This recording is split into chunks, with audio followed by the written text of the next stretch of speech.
नमस्कार श्रोते हो. ज्ञानघन चिंतन या सत्रात आपल्या सर्वांचं स्वागत आहे. आज आपण समर्थ रामदासांनी दासबोधात मांडलेल्या मूर्ख लक्षण समासाचं चिंतन करणार आहोत. समर्थ रामदास म्हणतात, विद्या वैभव ना धन, पुरुषार्थ सामर्थ्य ना मान, कोरडाची वाहे अभिमान तो एक मूर्ख. बघा, अभिमान करण्यासाठी आपण अनेक वेगवेगळ्या गोष्टींचा उपयोग करत असतो. कधी आपल्याला विद्येचा अभिमान येतो, कधी वैभवाचा, कधी धनाचा, तर कधी पुरुषार्थाचा. मात्र अभिमान हा एकटा नसतो. समर्थ रामदास म्हणतात, अभिमाने उठे मत्सर, मत्सरी ये तिरस्कार, पुढे क्रोधाचा विकार प्रबळे बळे. अभिमान एकटा नाही आहे. त्यातनं मत्सर येतो, त्यातनं क्रोध येतो आणि या क्रोधातून आपल्याकडून चुकीची कर्म घडतात.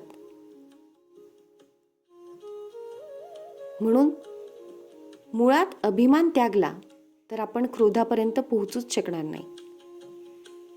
या जगात अनेक रथी महारथी आहेत की प्रत्येकाकडे एकाहून एक उत्तम विद्या आहे, एकाहून एक वैभव आहे, अतिशय धनवान धनाढ्य लोक आहेत, पुरुषार्थ आहे, सामर्थ्य आहे, मान सन्मान आहे.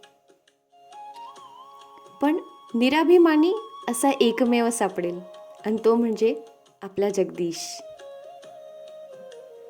सांडून या जगदीशा मनुष्याचा मानी भरोसा, सार्थकी विण वेची वयसा तो एक मूर्ख.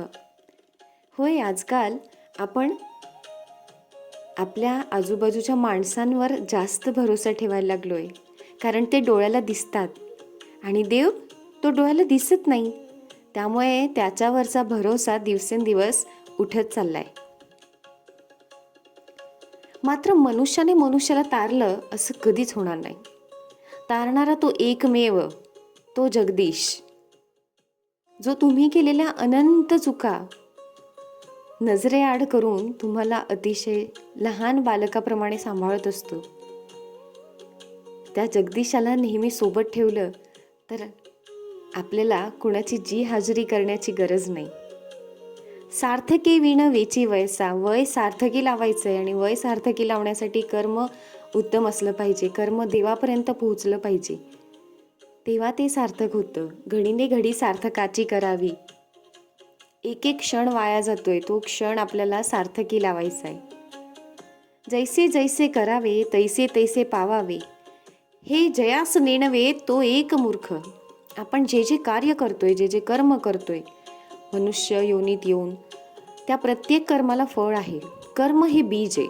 एक ना एक दिवस तुम्हाला त्याचं फळ मिळणार आहे, ही जाणीव जागृती अंतरंगात असावी. कर्म फक्त हातानेच होत नाही बरं का. कर्म तुमचे डोळे करतात, कर्म तुमची कान करतात, कर्म तुमची जिव्हा करते.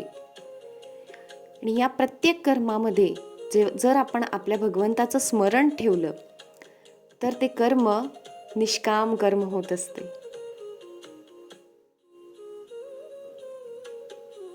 विद्या वैभव ना धन, पुरुषार्थ सामर्थ्य ना मान, कोरडाच वाहे अभिमान तो एक मूर्ख. सांडून या जगदीशा मनुष्याचा मानी भरोसा, सार्थकी विण वेची वयसा तो एक मूर्ख. जैसे जैसे करावे तैसे तैसे पावावे, हे जयास नेणवे तो एक मूर्ख. त्यागार्थ मूर्ख लक्षण बोलिले येथ. आपल्याला ही मूर्ख लक्षणं हळूहळू करून त्यागायची आहेत. प्रत्येकाच्या अंतरंगात एक भगवंत असतो. फक्त आपल्या आजूबाजूला असलेल्या अनावश्यक गोष्टी आपल्याला सोडता आल्या तर आपल्या अंतरंगातली ती भगवंताची मूर्ती नक्कीच बाहेर पडू शकते.